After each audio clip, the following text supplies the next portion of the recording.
Sophie, à toi. Oui, alors bonjour à toutes et tous. Alors, est-ce que Manon, c'est bon pour toi? C'est bon. Très On bien. est parti. On est parti. Alors, écoutez, bienvenue pour cette nouvelle édition des Journées nationales des industriels, qui cette année revêt un caractère un peu particulier, puisqu'en fait, elle est co-animée et co-organisée par l'Agence du numérique en santé et le GIE Cézanne Vital. Et puis, on a la chance ici d'être reçus à la CNAM. Donc, merci beaucoup à la CNAM. Et nous avons la présence également de la DNS. Donc, toutes les institutions sont présentes aujourd'hui pour cette Journée nationale des industriels. Alors, si vous ne nous connaissez pas, donc nous avons ici David Petoton, qui est DIRCOM de l'ANS, et je suis Sophie Buet, je suis responsable des relations industrielles au GIE Cézanne Vital. Donc, merci d'avoir répondu présent à cette journée. Donc, on attend encore pas mal de personnes qui vont arriver au fil de l'eau. Vous êtes plus de 300 à vous être inscrits en présentiel et nous sommes plus de 600 au total sur l'organisation de ces 2 journées. Alors, est-ce que, David, tu peux nous expliquer un peu comment ça va se passer cette matinée? Alors, bonjour à toutes et tous. Alors, avant la matinée, il y a les 2 jours, les Journées nationales des industriels, c'est au pluriel. Donc, aujourd'hui, ça va être une journée vraiment qui est consacrée à des plénières. Donc, ça va être assez descendant, mais on va faire en sorte de le rendre un peu interactif si on réussit à garder le cap et à garder l'horaire, surtout parce que nous, notre rôle, c'est aussi d'être un peu les maîtres du temps. Donc, on essaiera de favoriser les échanges avec vous tout au long de cette journée de plénière. Et demain, vous avez des ateliers et des webinaires donc thématiques. Si vous ne vous êtes pas encore inscrit, on va mettre dans le chat le lien pour vous inscrire à ces webinaires et à ces ateliers. Alors, cette matinée, elle va être composée de quatre temps. Un premier temps sur l'accompagnement des industriels, un second sur le référencement Ségur, un troisième, t'aimes bien ça Sophie, la facturation, je crois que ça te plaît. Le GIE Cézanne Vital, la facturation. Ah, la facturation, et puis après on termine quand même en beauté avec l'accompagnement de l'innovation. Ben voilà, on y est.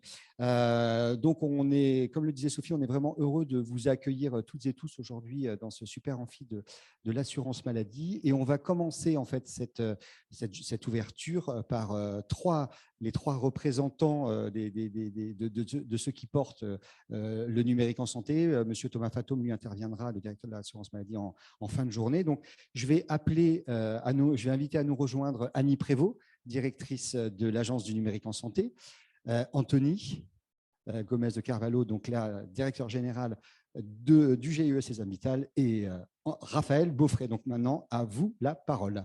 Dans l'ordre, c'est Annie, Anthony, et puis toi, Raphaël. Merci à tous les deux et merci à tous d'être aussi nombreux aujourd'hui. On est en effet moi je suis extrêmement heureuse qu'on fasse cet événement ensemble avec le GIE. On en avait parlé depuis longtemps et enfin on a réussi à le faire. Ça fait au moins 3-4 ans qu'on voulait faire ça et aujourd'hui, toutes les conditions sont réunies et de le faire en plus dans les locaux de l'assurance maladie. C'est vraiment un symbole qu'on voulait, qu'on voulait fort et qu'on espère qu'il sera fort sur ce que vous allez en retenir. Alors, dans les moments forts, vous allez avoir, il y a plusieurs temps forts. Déjà, il y aura la présentation de Raphaël tout à l'heure, Beaufray, qui nous fait l'honneur d'être là aujourd'hui. Merci Raphaël. Vous allez voir en fin de journée pour peut-être parler aussi un petit peu d'autres choses, voire un petit peu plus large.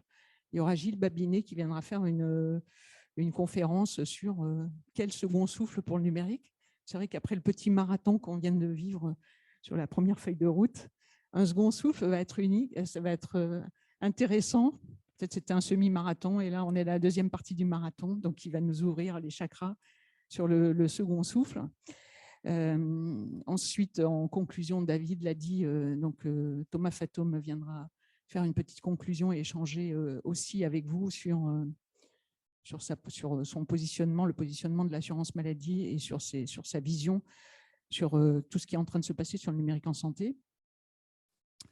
Et ces 2 journées, elles vont être vraiment intéressantes parce qu'entre les présentations un peu académiques que vous allez avoir aujourd'hui, les webinaires, les échanges informels que vous allez avoir, je crois que c'est le moment en effet de faire le bilan, mais de savoir comment on va retravailler. Et là aussi, il y aura des orientations qui seront données tout à l'heure par Raphaël, je pense, où on a tous envie que ça continue, cette dynamique sur le numérique en santé.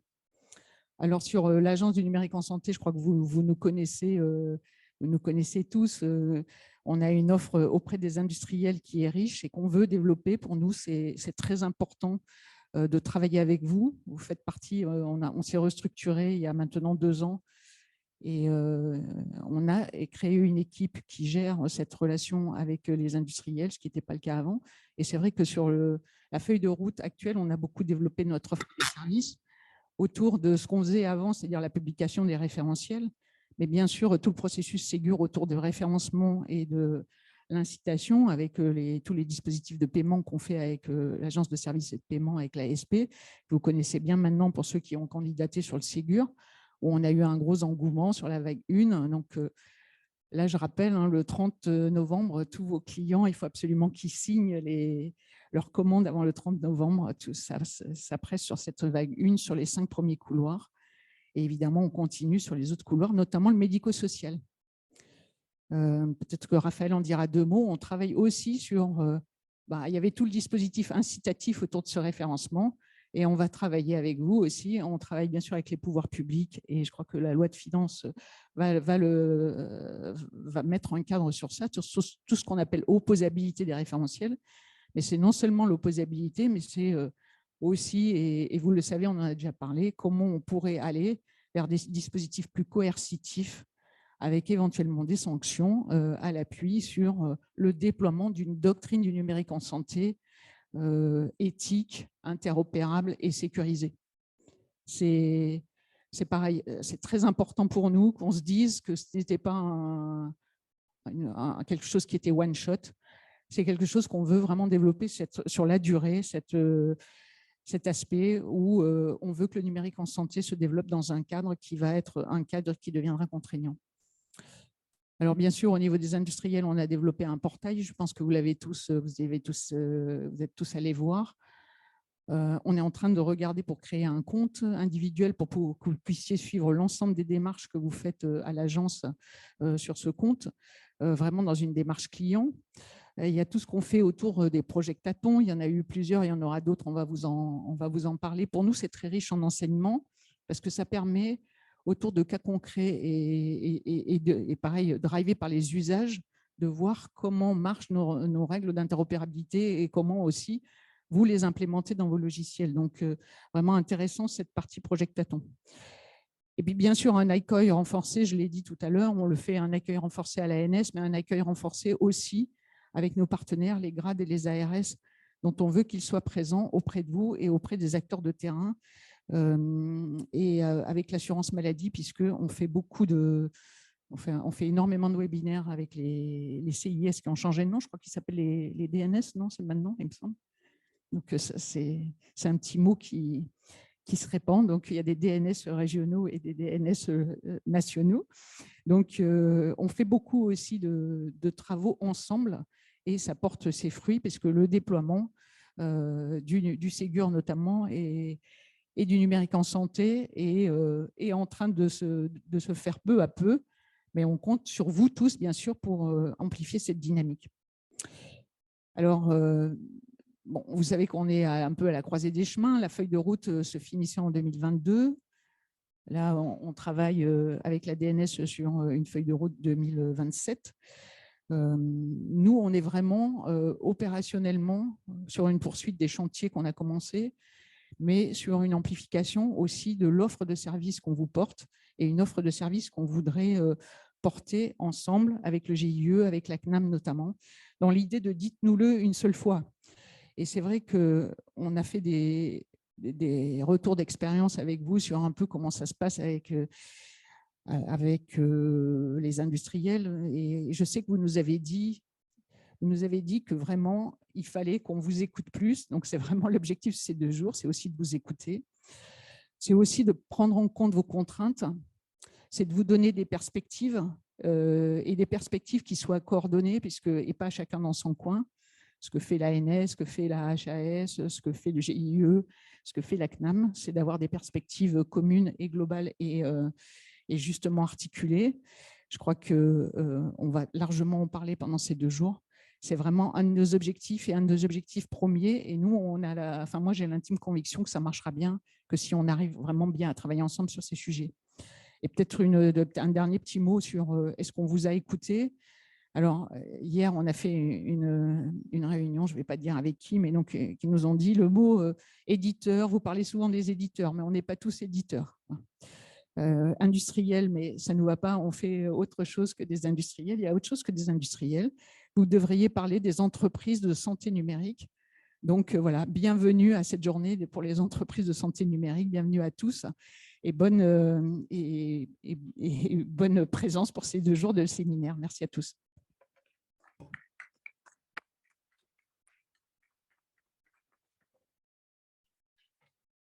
Bonjour à tous. Merci Annie pour ces mots d'introduction. Alors c'est vrai que ça fait plaisir de se revoir dans cet amphi de la CNAB où on a fait un certain nombre de réunions plénières éditeurs. Alors à l'époque c'était éditeur, ensuite on a pris industriel. Donc là nous aurons un nouveau terme et merci de l'avoir proposé Annie. Donc vous êtes nombreux, alors à distance, en présentiel, donc c'est agréable de se revoir. Et c'est aussi important de se revoir tous les 4 ou tous les 5, parce que si on compte l'ensemble des institutions, on est très nombreux. Donc l'ANS, l'ADNS, la CNAM qui nous accueille et le GIE Sésame Vital. Et c'est vrai que, je pense qu'on l'avait dit il y a quelques années, les planètes sont encore bien réunies et bien alignées. Donc on avance bien ensemble sur le numérique. Donc pour le GIE, la transformation numérique, ça fait partie, je dirais, de notre ADN. Nous sommes un acteur majeur pionnier. Alors, on a été créé en 1993, donc depuis 1993, on se considère comme un acteur de cette transformation. Et ça ne va pas s'arrêter. On va continuer à œuvrer, bien sûr, avec vous, parce que ça fait partie de nos fondamentaux d'avoir associé, collaboré l'ensemble des éditeurs industriels à ce déploiement du numérique en santé. En termes d'ambition, donc là, on va avoir une nouvelle période, donc 2023, et je dirais la prochaine feuille de route. Donc, l'ambition pour le GIE Sésame Vital reste intacte et ça va se développer comme pour l'ANS, comme pour la DNS et comme pour l'assurance maladie. Je vais trop vite. Donc, la première ambition, donc sans rentrer trop dans le détail, c'est avant tout pour nous d'assurer la continuité des services essentiels que sont l'émission des cartes vitales et la facturation. Alors, je commence bien sûr par ça, parce que c'est quand même, je dirais, c'est notre marronnier, pour reprendre l'expression d'une personne de la CNAM qui nous accompagnait. À la fois, il faut pouvoir produire ces cartes vitales tous les ans, donc environ 4 millions de cartes vitales, et ceci depuis 2 ans dans un contexte de pénurie de composants électroniques. Donc, certains d'entre vous le vivent aussi. C'est assez difficile d'avoir des composants et d'assurer cette production de 4 millions de cartes par an. Au-delà de la production, c'est aussi gérer ce parc avec, je dirais, une certaine fiabilité. Donc là, il y a un gros travail avec la direction de la sécurité sociale, avec l'ensemble des assurances maladie obligatoires pour s'assurer que ce parc est sous maîtrise et qu'on comptabilise bien l'ensemble des cartes actives et qu'on met bien en opposition ou en obsolescence, en invalidation, l'ensemble des cartes obsolètes. Le deuxième axe, il est bien sûr autour de la facturation, donc c'est toutes les facturations. Donc, nous avons bien sûr, vous connaissez la facturation Sésame Vital en libéral, mais c'est aussi CEFI pour les transporteurs, c'est la facturation en établissement de santé. Donc là aussi, il y aura encore de nombreuses évolutions à la fois réglementaires, donc on voit bien le PLFSS 2023 ne cesse d'avoir des amendements, donc ça aussi, ça va nous impacter. Bien sûr, des évolutions conventionnelles, donc là, les négociations conventionnelles ne s'arrêtent jamais, donc elles reprennent là avec les médecins et donc on verra les impacts. Donc ça nous impacte directement, il faut toujours assurer ces évolutions et cette maintenance.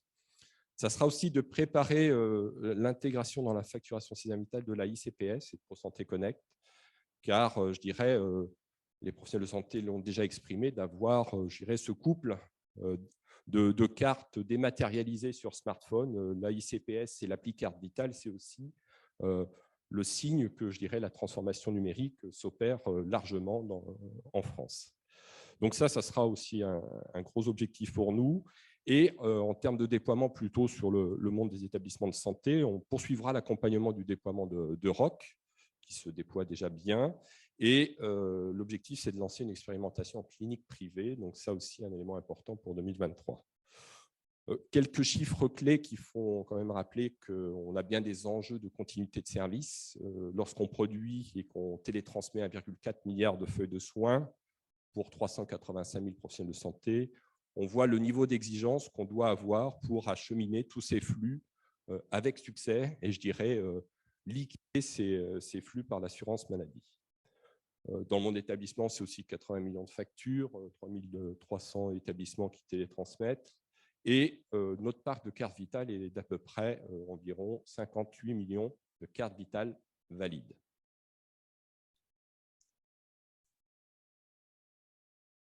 La seconde ambition, c'est aussi, vous en avez entendu parler, j'espère, de réussir le programme de l'appli carte vitale. Alors, ce programme, c'est un programme, je dirais, à deux facettes. D'abord, c'est déployer l'appli carte vitale pour les usages que l'on a avec la carte vitale. Donc, pour ceux qui connaissent bien, c'est le déploiement de l'addendum 8 au cahier des charges Sésame Vital et tout l'équipement de lecture pour le QR code de l'appli carte vitale. Nous avons fait une expérimentation appli carte vitale dans 2 départements. Nous sommes en pré-série dans 8 départements depuis septembre de cette année. Eh bien, début 2023, l'enjeu, ça sera d'ouvrir le déploiement au grand public de ces 8 départements. Donc là, un enjeu important, je dirais, en termes de déploiement et d'usage. Et on travaillera aussi dès le début d'année sur ce qu'on appelle un POC pour dériver, alors un petit peu de jargon technique, mais c'est-à-dire pour activer une appli carte vitale, on essayera d'activer une appli carte vitale en partant d'une carte nationale d'identité ou plutôt de l'appli mobile associée à la carte nationale d'identité électronique. Donc là aussi, un enjeu de transformation de cette activation de carte vitale. Et bien sûr, sur 2023, pour nous, c'est la préparation de la généralisation progressive au-delà de ces 8 départements vers la France entière. Vous êtes déjà bien mobilisés, donc j'ai pris quelques chiffres sur nos sites web, sur le catalogue, donc déjà 83 logiciels, 41 équipements de lecture auto-déclarés, donc je dirais l'offre est là, le déploiement commence, vous verrez quelques chiffres plus précis dans la journée. Sur le deuxième volet de cette appli carte vitale, c'est les nouveaux usages avec ce qu'on appelle l'appli carte vitale fournisseur d'identité. Aujourd'hui, c'est les nouveaux services qu'on va pouvoir proposer avec ce support, ce nouveau moyen d'identification électronique, avec dès 2023 le début des travaux pour ce qu'on appelle la certification EIDAS substantielle, donc un niveau de sécurité assez élevé pour ce nouveau moyen d'identification électronique. Ça sera la préparation et le lancement sur le terrain des pilotes, alors on vous en a déjà parlé, préadmission en établissement de santé en utilisant son appli carte vitale et bien sûr un pilote en télésanté, certainement en téléconsultation. Pour rappel, l'appli carte vitale n'est pas qu'une, ce n'est pas uniquement la carte vitale, c'est un portefeuille de 4 identités, donc l'état civil, l'identité nationale de santé, l'identité bien sûr AMO et ça sera enrichi par l'identité ANC. Donc, je dirais de belles perspectives pour l'appli carte vitale. Troisième ambition, toujours de contribuer à la mise en place au déploiement des services numériques et des plateformes numériques. Donc, quand je parle de plateforme numérique, c'est mon espace santé. Je pense que tout le monde en a entendu parler. Le GIE a un rôle particulier sur le référencement, donc avec l'ANS, la DNS, sur ce référencement des applications pour le catalogue de services de mon espace santé. Donc, nous poursuivrons ces actions, nous allons industrialiser, on va dire, ce processus. Nous allons l'ouvrir aux applications qui échangent de la donnée. Aujourd'hui, nous sommes sur des applications qui n'échangent pas de données, donc ça sera aussi un des enjeux 2023. Nous accompagnons aussi le Ségur numérique à notre façon sur les services SOC, sur l'accompagnement de l'intégration par les éditeurs et le déploiement sur le terrain, donc sur services SOC, INS, du moins INSI, le DMP, l'appli carte vitale ou l'ordonnance numérique. Donc là, déjà des chiffres, de bons chiffres, parce que le catalogue est officiellement ouvert de mon espace santé, donc on a déjà 15 applis référencées, plus de 200 logiciels INS et 240 logiciels DMP compatibles. Donc, je dirais l'offre est là, le déploiement est là aussi. Il y a les usages encore à développer, mais en tout cas, on est bien avancé. Sur la partie plus professionnelle de santé, donc on a déjà beaucoup d'activités nous sur l'accès à Amélie Pro. 2023 débutera tous les travaux autour du bouquet de services aux professionnels de santé. Je crois qu'il y a un atelier demain pour évoquer ça avec vous.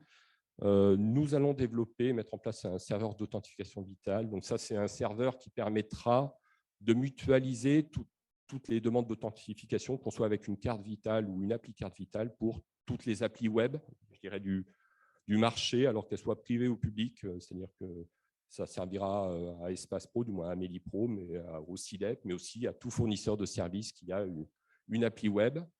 Donc ça sera un nouveau composant pour vous. Et sur les composants justement d'accès à Amélie Pro que nous déployons sur le terrain, alors nous avons déjà beaucoup travaillé sur des alternatives vis-à-vis des menaces qu'apportent toutes les évolutions des systèmes d'exploitation et des navigateurs. Ça évolue tous les jours. Il faut toujours assurer cette continuité de service. Donc là, nous avons déjà fait un déploiement d'Amélie Pro Connect, donc un navigateur dédié. Et en 2023, il y aura une alternative nouvelle qui est la web extension. Bon, déjà plus de 30 000 navigateurs Amélie Pro Connect déployés. Dernière ambition, et qui vous concerne encore plus directement, c'est de, comme le disait Annie, c'est de toujours développer et digitaliser cette relation avec les industriels. Donc, nous avons déjà des outils. Nous allons enrichir avec un outil de gestion de la relation client, donc un CRM, un nouvel outil de support, NDES, qui vous permettra de suivre vos incidents, je dirais, sur un portail web. Nous allons moderniser notre espace industriel. Donc, si je cite un exemple, avec par exemple un processus de création de compte complètement digital. Aujourd'hui, vous avez encore un contrat à nous renvoyer signé. Donc, nous allons aller vers plus de digitalisation tout en gardant la relation de proximité qu'on a depuis des années. Ce n'est pas de tout passer dans le digital. Alors, pourquoi on fait ça? C'est parce que vous êtes de plus en plus nombreux. Vous étiez il y a quelques années 300 avec qui on vous réunissait régulièrement dans une salle. Voilà. Alors maintenant, on fait des webinaires, donc ça permet d'avoir encore plus de monde. Et si on regarde nos référentiels, on a aujourd'hui plus de 1500 industriels, et je pense que côté NS, c'est la même chose. Donc, face à cette croissance, il faut digitaliser pour avoir le même niveau de service vis-à-vis de vous. Toujours un programme d'accompagnement Pro-PS, donc pour avoir un système d'information des professionnels de santé d'un point de vue composant logiciel qui soit toujours à jour sur les dernières versions. Et nous enrichirons notre suivi de parc, le suivi de parc qui donne une vision précise des composants déployés avec un véritable observatoire, avec plus d'informations sur le parc des composants déployés. Je termine mon propos justement sur l'animation de la communauté des industriels. Donc, comme Annie, ça fait partie de l'ADN du GIE, comme celui de l'ANS. Et donc, voilà. Donc nous resterons votre interlocuteur de confiance sur tous ces déploiements.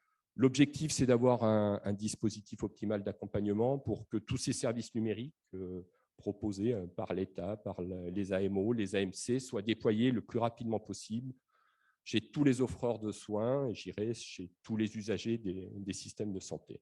Donc, les équipes restent mobilisées et nous sommes aussi tous mobilisés avec l'ensemble des acteurs de l'écosystème, ANS, DNS, Assurance Maladie. Voilà, et je passe la main à Raphaël.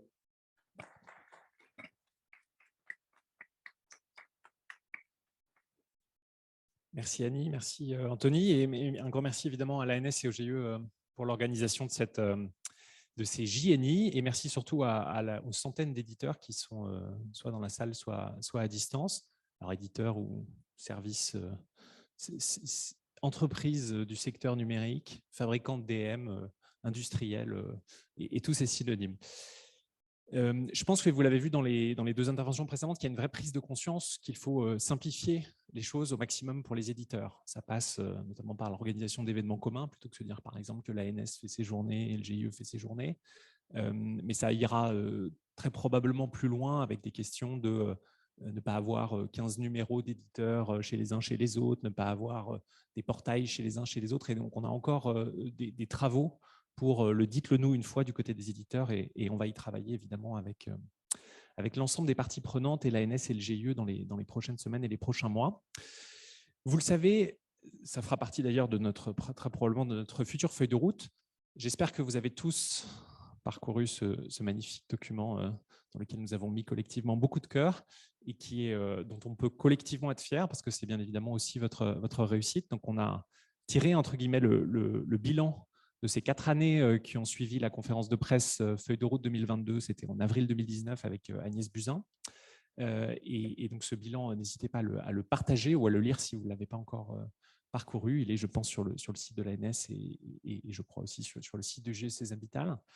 On va se lancer avec Ella Gariani et l'ensemble des acteurs de la puissance publique qui travaillent sur le numérique en santé dans l'élaboration d'une nouvelle feuille de route qui va nous conduire jusqu'en 2027. Ce sera une feuille de route qui sera où on ambitionne de présenter une première version, une sorte de version brouillon au Conseil du numérique en santé, qui est un peu notre assemblée générale qui aura lieu le 14 décembre, donc dans 3-4 semaines. Et ça ouvrira une grande période de concertation. Vous savez, c'est vraiment dans notre ADN, et pas que sur les feuilles de route, mais quasiment sur chaque texte, chaque référentiel. On essaie vraiment de co-construire les choses avec l'ensemble des acteurs. Et donc, on va ouvrir une période de concertation de plusieurs mois qui va démarrer à partir de mi-décembre.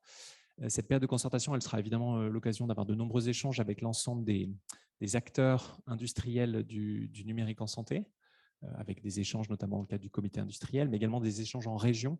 On va faire, alors on ne sait pas si on l'appellera Tour de France, mais en tout cas quelque chose qui ressemble, avec une visite dans chacune des régions, dans lequel, si vous êtes basé à Bordeaux, on espère que vous pourrez venir nous rendre visite lors de la journée qui sera organisée à Bordeaux sur la feuille de route en janvier ou en février. On communiquera prochainement les dates. Et on espère pouvoir adopter cette nouvelle feuille de route à peu près au mois d'avril 2023. Cette nouvelle feuille de route, elle sera beaucoup en continuité parce que d'abord, il ne faut pas changer de cap tous les 15 minutes, notamment sur les questions d'urbanisation qui sont avec la maison qu'on va conserver, qui est un peu notre ADN maintenant et qui est déclinée dans la doctrine du numérique en santé.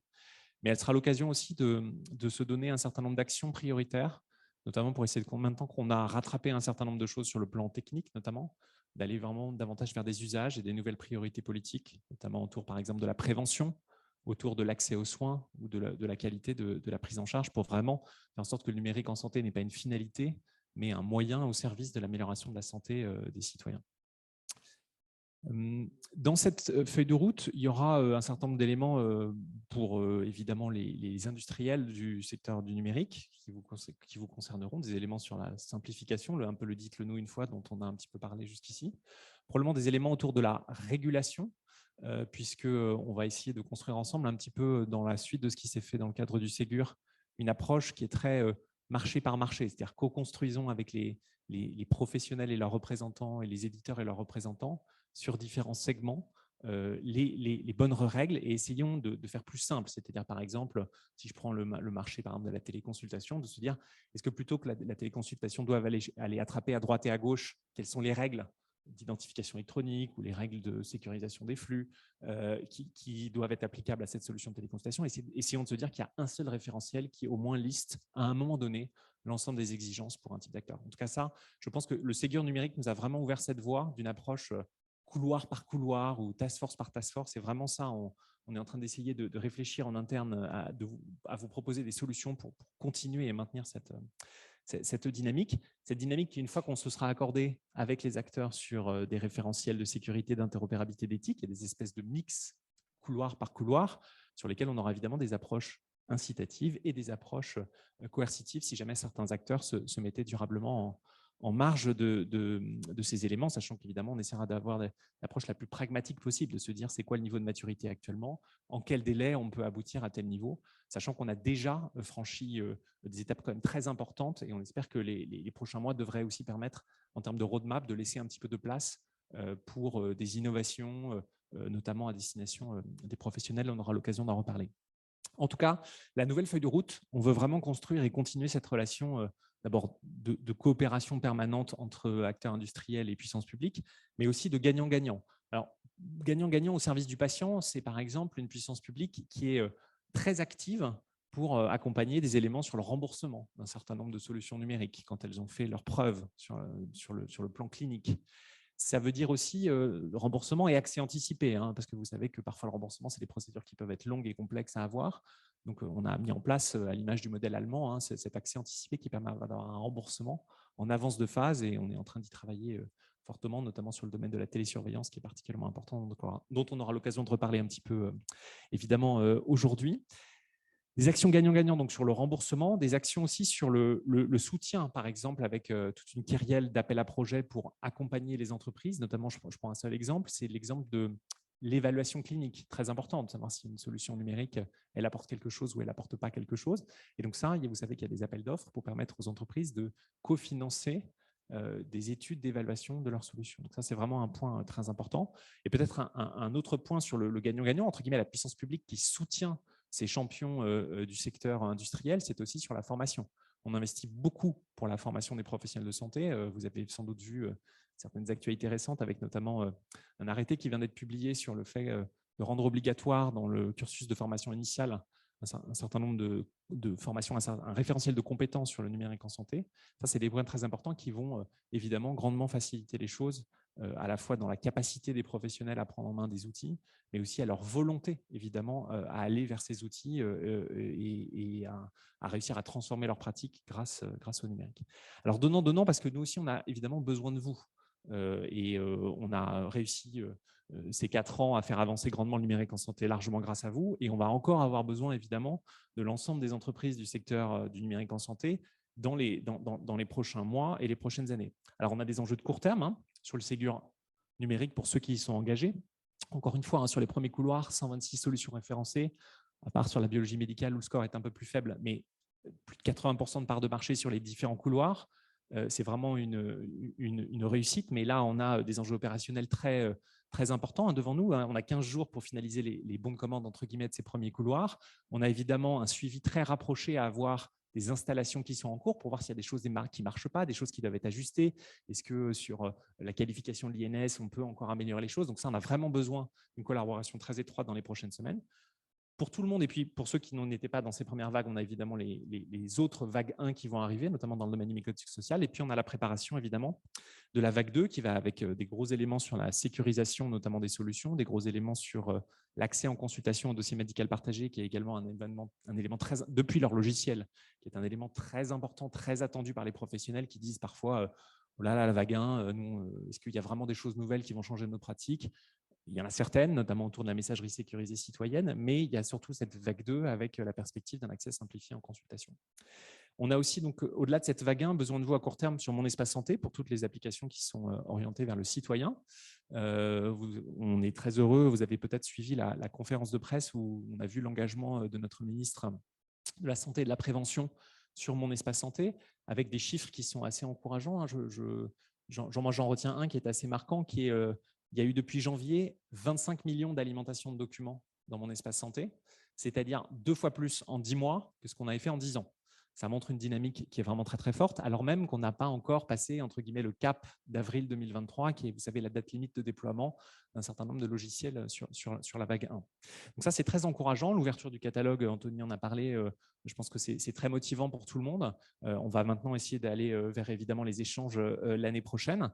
Donc, on a vraiment aussi besoin de vous pour ceux qui ont des solutions orientées patients. Allez, pour ceux qui ne l'ont pas commencé la démarche de candidature au référencement de Mon Espace Santé. Et puis, évidemment, promouvoir mon espace santé un petit peu à tous les étages, comme vous le pouvez. On a des éléments très importants sur la télésurveillance, avec un guichet qui a été ouvert en vue du remboursement. On est quand même un des premiers pays à rembourser la télésurveillance en Europe. Il y a des secteurs sur lesquels on a du retard, il y a d'autres où on a la chance d'être en avance. Donc, il faut vraiment aussi se saisir de cette chance. Et même si vous avez des difficultés, si vous êtes des acteurs de la télésurveillance, parce que vous avez des roadmaps très compliqués, des roadmaps qui sont parfois avec des centres de R&D internationaux, n'hésitez pas à venir vraiment frapper à la porte du guichet pour qu'on puisse vous accompagner et essayer de trouver les meilleures solutions avec vous. On a déjà plusieurs dizaines d'éditeurs qui ont sonné à la porte du guichet et on espère que vous serez nombreux à continuer. On a également aussi, pour ceux qui ont des solutions d'agenda pour les professionnels, un gros enjeu sur le SaaS. Et donc, même si nos amis de la DGOS, je crois, ne sont pas là aujourd'hui, je me fais leur porte-parole pour vraiment souligner l'importance de travailler sur cette interface avec le SaaS dans le respect du cadre d'interopérabilité, du fameux volet de contenu sur les agendas partagés. Ça, c'était beaucoup des enjeux de court terme qu'on a avec vous. On a aussi des enjeux plus de long terme. Il faut que collectivement, on prépare un marché du numérique en santé en France et en Europe qui soit hyper mature pour 2030. Qui soit un peu aussi une troisième voie entre la Chine et les États-Unis, hein, qu'on défend beaucoup. Ça veut dire aussi arriver à innover dans les solutions au service des patients et des professionnels avec des éléments qui sont très attendus, notamment sur l'approche populationnelle de la gestion d'une patientèle quelque part qui n'est pas juste patient par patient, mais aussi un pool de patients. Des questions évidemment sur l'ergonomie, des questions sur le vocal qui sont très attendues par les professionnels pour gagner du temps hein, face aux contraintes et un peu à la crise qu'on connaît actuellement dans le secteur de la santé. Vraiment, comment arriver à faire en sorte que les logiciels ne soient pas une perte de temps, mais un gain de temps pour les professionnels, notamment. Ça, c'est vraiment un énorme enjeu qu'on a collectivement. La capacité, par exemple, quand on aura beaucoup de documents dans mon espace santé, qu'il y aura un accès intégré depuis les logiciels, à de manière très intelligente, filtrer les données pour ne présenter aux professionnels que les données les plus importantes, avec évidemment des jeux sur les types de documents, sur les dates, sur même le contenu structuré des documents lorsqu'il existe. Ça, je pense que c'est un énorme enjeu sur lequel, si on n'arrive pas à commencer les réflexions maintenant, on sait qu'on ne sera pas au rendez-vous dans quelques années quand ce sera vraiment une pratique courante. Donc ça, on a vraiment besoin de vous. On a aussi besoin de vous pour voir aussi à très long terme, notamment je mentionne ici la question de l'hébergement des données de santé, qui est un sujet très, très sensible, entre guillemets. On voit bien, avec notamment l'arrêt Schrems 2 et les enjeux de souveraineté européenne, les exigences des patients dans ce domaine, hein, qu'on va vers un monde où il faut vraiment réussir à avancer des paliers, c'est-à-dire héberger ces données dans l'espace économique européen. Si on est avec un provider américain ou chinois, essayer d'avoir toutes les garanties à la fois juridiques et les garanties techniques en termes de gestion de clés, par exemple, de cryptage, pour faire en sorte qu'on protège vraiment les données de santé des patients. Et puis à terme, essayer d'aller, mais il y a des enjeux évidemment sur l'évolution de l'offre, vers des acteurs européens qui font des prestations d'hébergement. Ça vaut pour l'hébergement, ça va aussi d'ailleurs pour d'autres types d'outils un peu plus techniques, hein, des outils de mesure d'audience par exemple. Mais en tout cas, même si on n'y va pas palier par palier, et c'est d'ailleurs tout l'enjeu de la nouvelle concertation sur la certification HDS hein, qui est en concertation actuellement, parce qu'on sait qu'on ne va pas couper le numérique en santé du jour au lendemain avec des exigences trop fortes. C'est vraiment important de voir loin et de s'engager dans ce chemin sur la souveraineté. Dernier point sur lequel je voulais évoquer, c'est évidemment les enjeux européens avec le règlement européen des données de santé. Alors, ça a l'air très ennuyeux. Si vous n'avez vraiment qu'un chapitre à lire, et vraiment, je vous incite à aller sur le site de l'ANS, participer.isanté.gouv. Il y a une concertation qui est en cours, même si les dates sont dépassées, vous pourrez toujours échanger avec nous sur ces sujets. Le chapitre 3 de ce règlement, épargnez-vous peut-être les autres chapitres qui sont peut-être un peu longs, mais allez vraiment lire le chapitre 3 du projet de règlement EHDS qui concerne les industriels du secteur de la santé numérique. Évidemment, ça n'aura des impacts que dans plusieurs années, le temps que le texte soit adopté, et on va faire au niveau de la France le maximum de pression pour que les choses aillent dans le sens qui nous est le plus favorable par rapport à notre vision, nos valeurs. Mais le texte va être adopté très probablement d'ici quelques années, avec après des mesures qui vont se mettre en place encore dans quelques années. C'est du long terme, mais vraiment intéressez-vous-y. Donc allez lire ce chapitre 3 et faites-vous vos recommandations, et c'est vraiment très important. Voilà en tout cas les quelques points que je voulais évoquer avec vous aujourd'hui. En tout cas, juste vous rappeler peut-être en conclusion que la future feuille de route, on la construira vraiment main dans la main avec vous. Et vraiment, c'est un point très important. On a besoin de vous et on espère pouvoir continuer à écrire ensemble l'histoire du numérique en santé en France. Je vous souhaite vraiment une très bonne journée, 2 jours même d'ailleurs, des JNI. Et je vous propose de passer sans attendre à la suite après avoir été trop long.